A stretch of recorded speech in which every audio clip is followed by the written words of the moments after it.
मलाच काय दुर्बुद्धी सुचली आणि मी सरांकडून ते घड्याळ मागून घेतलं. मी आगाऊपणा करून ते घड्याळ घेतलंच नसतं ना तर ते हरवलंच नसतं. या सगळ्यात जर कोणाची काय चूक असेल ना तर ती माझी. तुम्ही दोघ जण नका वाईट वाटून घेऊ. अहो याच्यात तुमचा काहीच संबंध नाहीये. अगं पण राणी, माझ्या घरच्यांनी तुझ्यावर किती आरोप केले.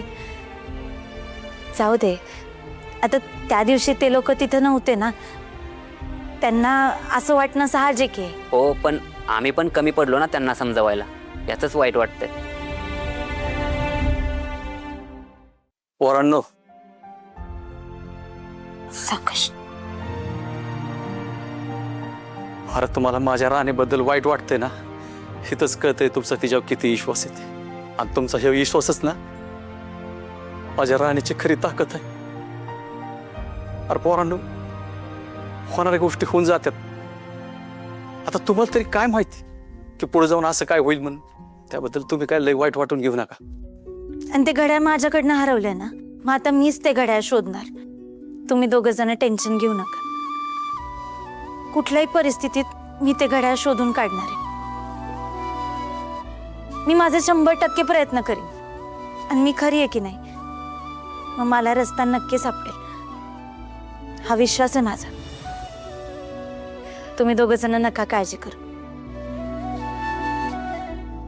मी काही करून ते घड्याळ शोधेन. राणी, तू ना खरंच वेगळी आहेस यार. म्हणजे कोणत्याही परिस्थितीला ठामपणे तोंड कसं द्यावं हे ना तुझ्याकडून शिकण्यासारखं आहे.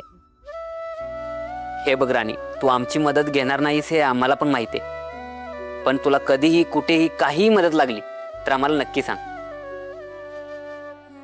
हो राणी, आम्ही तुला जमेल तशी आणि जमेल तेवढी मदत करू, नक्कीच. तुम्हा दोघांचं हे बोलणंच आहे ना माझ्यासाठी खूप आहे. पण तरी मला कुठेही मदत लागली ना तर मी हक्काने तुम्हाला सांगेन. राणी, तुला ना लवकरात लवकर ते घड्याळ सापडू दे. चला, आम्ही येतो. थांबा ना, तुम्ही असं उभे उभेच चाललात. मी चहा ठेवते, मस्त चहा पिऊन जा. हा, नाही राणी, अगं काहीच नको. घरी कळलं तर उगाच प्रॉब्लेम होईल. आम्ही लवकर निघतो.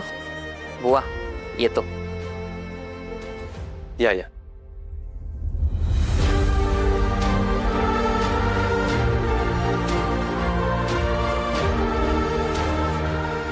तर कुठं सापडेल हे घड्याळ आणि कसं शोधणार आहे मी?